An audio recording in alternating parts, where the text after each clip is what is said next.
The most concerning issue is demand. It's really this recovery that is not strong enough, particularly for aviation. Jet fuel, kerosene demand is a big problem. We have huge oversupply on middle distillates that's pulling the entire sector lower. Because of that, refineries don't increase their runs. The demand is not so strong. And you shouldn't forget, right now, we're just coming out of Memorial Day. We come to the end of the driving season. That's always a bit of a psychological kind of shift in the year. And a lot of news are out there of slow recovery. So what will happen is, as we move closer to the election, you will have more momentum. I do believe, in opposite what Dan said about the US dollar, I think the dollar will continue to slide. That will support oil prices. The oil market is in a sideways condition. We're on the lower end of it. OPEC will be swift to come out with further announcements if we go towards $35. I think they would not want that to be penetrated. So I'm a little bit more optimistic, but fundamentals are not looking great. Do you think a vaccine is a catalyst to push oil out of the range that we've seen it in, frankly, for the last few months? Yes, I mean, you see a lot of governments are, selling the idea that they have access to a vaccine already for a while. They're putting out these signs of the seeds of hope.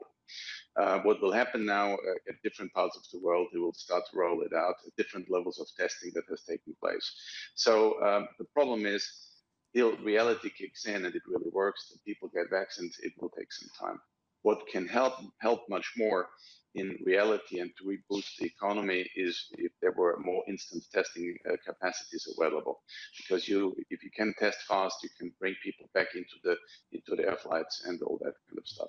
So a lot of business activities are easier to resume if we know whether someone has a virus or not. So a lot depends now on those medical capacities that are out there.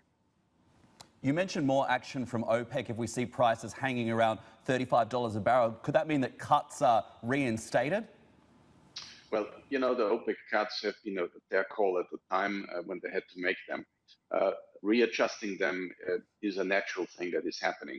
To be honest with you, half a year ago or let's say 3-4 months ago, when we have seen those cuts of 7.7 million that they have right now in place, I would have said, well, that's a high number. We're going to see inventories come down relatively fast, and OPEC cuts may not need to be so strong following next year. Right now, it looks the cuts are pretty much spot on.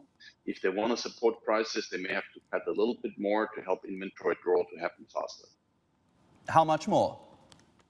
I think they may play with a volume of 1 or 2 million barrels, depending on how they assess the situation next week.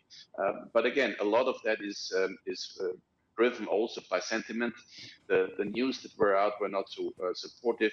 But the stock market is going from 1 week making a new record high, and next week you see some correction. I would say we're still in a trend that is very volatile, and so I'm not considering the current trading activity to be alarming or a big problem. What is not good is demand. That's, of